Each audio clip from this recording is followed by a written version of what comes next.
All right, what's going on, CJ Cupcakes? This week I am releasing the new OSL shader that I've been working on in the past few weeks. I call that one circuit board. Basically, it's a printed circuit board tile generator. So what you're looking right now on the screen is exactly what this OSL shader is capable of doing. I rendered these inside Redshift Cinema 4D, but I do believe this OSL shader should be compatible with any render engine that supports OSL. That being said, what we're looking at right now is a printed circuit board background, little components here. I call them ICs, transistors, and capacitors. And what else? The OSL shader does not have this text generator. This is an overlay, texture overlay.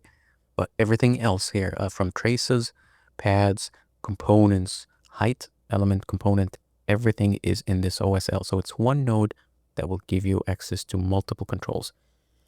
Let's start inside Cinema 4D. I'll just minimize my beautiful bold head here and look at the IPR right now. It's running. What we have in the scene is just a plane, nothing else. Got the material applied to it. So let's just position this correct. And yeah, zoom in a little. I have already the OSL loaded. We're all grown up people, so we know how to load our OSL shaders. If not, I'm sure there are plenty of tutorials online on how to load OSL shader inside Cinema 4D Redshift. First thing that we're looking at right now is everything in my out color is enabled. So I'll go from the start. Once you load the OSL, the first part of your interface is the cell's number that you want to pay attention to. Higher number, denser texture, lower number, less components and traces. So zooming in, zooming out, basically.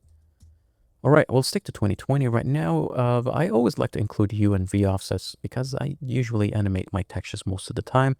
Of course, important to have a seed because this is not a perfect generator. There will always be seeds where you have components on top of each other because this is just layering different layers on an image. So yeah, once you go through the mapping, we have the main traces, which is these copper gold traces, those lines in here. And to make life easier, let's disable everything else. And components, no components. So basically, you're looking at a maze generator. And then you have control over the width. Straight lines are not. On the corner, chamfer, radius. All right, let's get to a level where it looks nice. That looks good.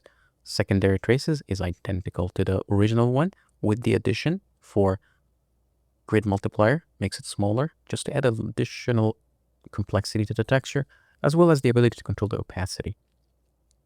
If you want to fake the other side traces or a sub-level layer of traces inside the board.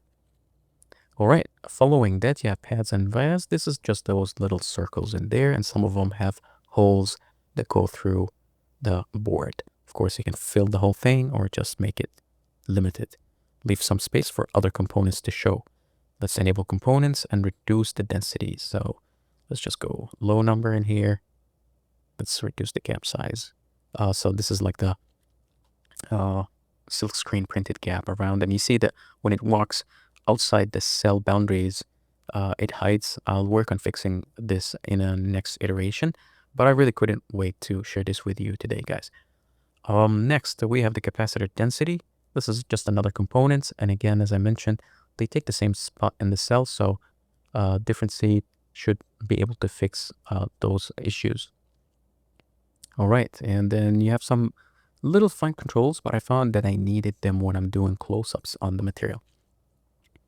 Following this, you have variation. So we're able to change the hue on the capacitors or the scale of each of those ICs. So first thing that you have control over is just give me some variation on that. Following this, you can see that, for example, the capacitor and resistor changing hue. And we can also change the component roughness. As you see here, this shader is able to output metalness, roughness, height, and diffuse color, in addition to a ton of masks. Because I like to use these to control emission on some components while the other not. Hide or show or use for opacity masks. You'll find these come in handy when you work on a larger project and the client just have specifics. Of course, this is not going to generate a beautiful circuit board for you. For this, you probably need an original CAD or something like that. So yeah, we stopped at randomness or variation. Following this, you have filtering. So if I were to zoom in, it's just to smooth out a little bit. Helps a lot when we're using this for displacement, and you'll see this soon. Following this is the grain. It's like this little noise overlaid just to fake the shadow of other components on the other end of the board. So you can get rid of that noise or make it very strong, change the scale if you want to play the game, or reduce it, up to you. Following this, colors, everything here, you can control the color, or you can use a texture if you want. And next to this is the last part, controlling the height on most components. So if I were to solo just the height output of this, you can control capacitor's height versus the bias versus the actual traces. So let's make them look really slow and small. All right, and then hole depth is the opposite. So here you go. Okay, what's next is to show the full shaded material. So let's unsolo the height. Go and have a look at a different angle. All right, so let's go closer and maybe use the other camera. So yeah, you can see, for example, the control over the softness here. Make things a little bit blurry, of course, but you can use the same seed in two shaders, one for the displacement only and one for the color. But yeah, you can always, of course, control textures. So I'll add the logo. All right, let's keep this zoomed in.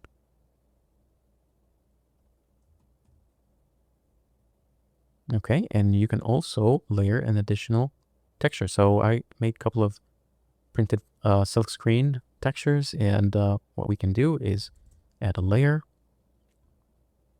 connect one to layer 1. So now I should have that. And of course, this is where the masks come in handy. So background color, background mask. Now the background mask is applied. All right, here we go.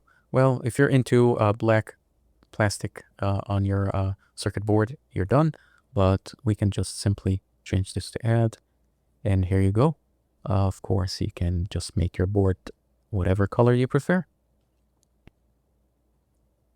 All right, that's it, folks. I will be probably making a small scene with, say, 10 materials or so with completely different setups. I'll connect all different masks to the subsurface scattering or emission just to show you what you can do with this and share it for next week. But for now, go ahead, download that OSL shader, give it a try, give me your feedback, and show me what you do with this. Thanks for watching, and catch up next week.